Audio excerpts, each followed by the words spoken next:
Hey guys, it's Janie. Welcome back to the Crafting Bookworm. Today we're going to start working on an altered book.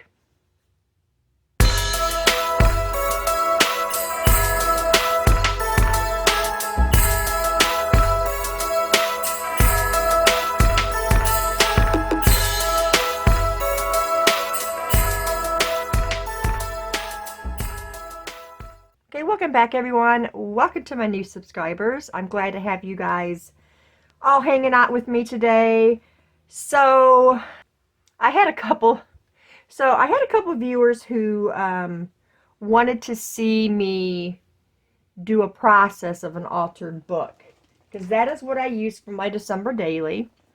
So we got a book right here. Now this is a great alternative to people who do not want to have to sew, because this one's kind of got your pages already built in. So we're going to start working on this. It's going to be a process video, and we'll do this from, you know, getting started on this, and then we'll go through periodically and we'll do different things for it. We're going to keep this a December daily. Yeah, so let's just get started.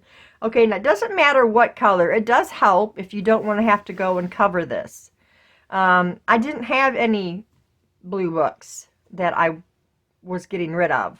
So this one's yellow, but we will cover this whole thing whenever I decide the kit. This is going to be a blue Christmas journal, okay?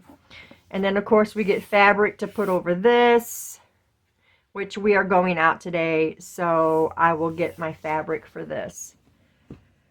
Okay, so the first thing we're going to do, you always want to keep your end pages. Your end pages are really sturdy, so you want to keep the end pages. We're going to keep a couple more. These two are going to be glued together, okay?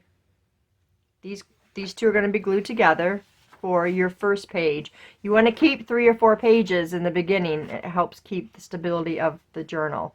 These end pages you can cover, or you can keep them like this and stencil, whatever you want to do. Sometimes you got pretty end pages that don't need anything.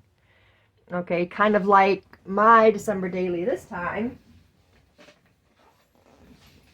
This one right here had these really beautiful end pages that I didn't even have to cover or anything. So, you know, keep that in mind too, of what ideas you might have for that, okay? So, we're going to keep 3 or 4 pages. This one's fine like it is. These two we are going to glue together. That'll be page 1. We're going to keep this page for your next set, and I'll explain it as we go. So we're going to keep that one. There's 4 pages. We're going to count 8 pages out, and those are going to get torn, okay? And get as close to the inside as you can, and you can save all these book pages. Okay, there's 2.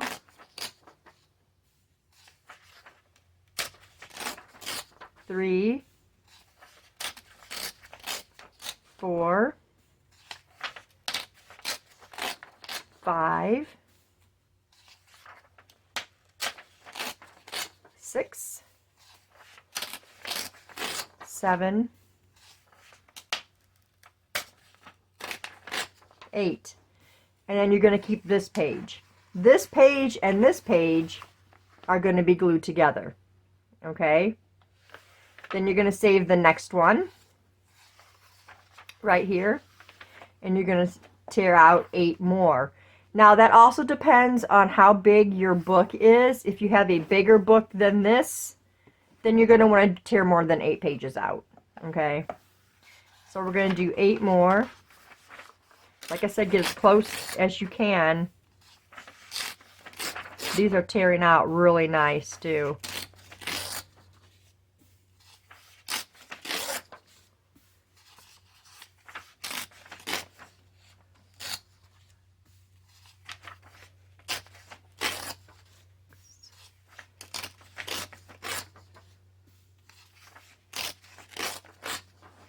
And there's 8. And you're going to save this one. And it's going to be glued to this page right here. Okay? And the reason you're doing that is so you don't see any torn pages in between. Alright? We're going to save one, and we're going to do it again. All the way until we get all the way through the book. So I'll show you one more time. Okay, I tore out 8. We're going to save that one to glue. This one for your next set. And we're going to go 8. 1, 2, 3, 4, 5, 6, 7,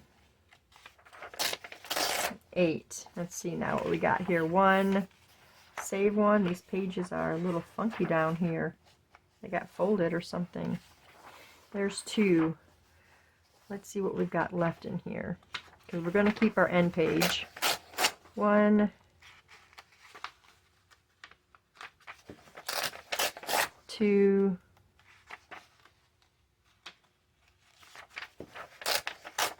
3, 4, 5, 6, 7. Yeah, we can do the 8. Okay, this is going to go there. And then we've got our end page here. These two can be glued together, and this one can be fine. Now these pages like this you can use for maybe you want to just sum up your December. You know, these are very nice to have. And then of course these you can cover if you want to. That would be completely up to you. Okay, so there we go. We have it all torn out. And so our next video is going to be on getting these pages assembled and put together. This part of tearing the pages out can be tedious. And sometimes you'll lose count of where you are. What I do is I just count out loud. And then, you know, I can keep track easier that way if I'm counting out loud. Now all these pages that we tear out, you can use on so many projects. So none of this is going to be wasted. I don't throw any of this away. I can use it for tags or pockets. And we may be using them to make pockets specifically for this December daily. So don't throw your pages away. Or you can give them to somebody who also crafts. They can be used on so many different things. It doesn't even have to be for the journal that you're currently working on. I have a box that I keep all of my pages in, and when I need a book page, I have them. Okay, so there's all of my book pages. Okay. These can also be used as a page in a journal. You just fold it this way, and you can have a short page in a regular sewn journal. Like that. So, this next one, we are going to get our pages together, and you will see your journal starting to form. And then I'll get to thinking about what I want. This wasn't bound very good, if you guys can see how uneven that is. Maybe that will change once I think the spine has just shifted. Anyway, I will decide on what digital kit I'm going to use. Like I said, I want this to be a blue Christmas. So, yeah. We'll be back to get these pages put together, and we'll continue from there. Okay, guys, thanks for staying tuned, and I'll see you in the next video. Bye.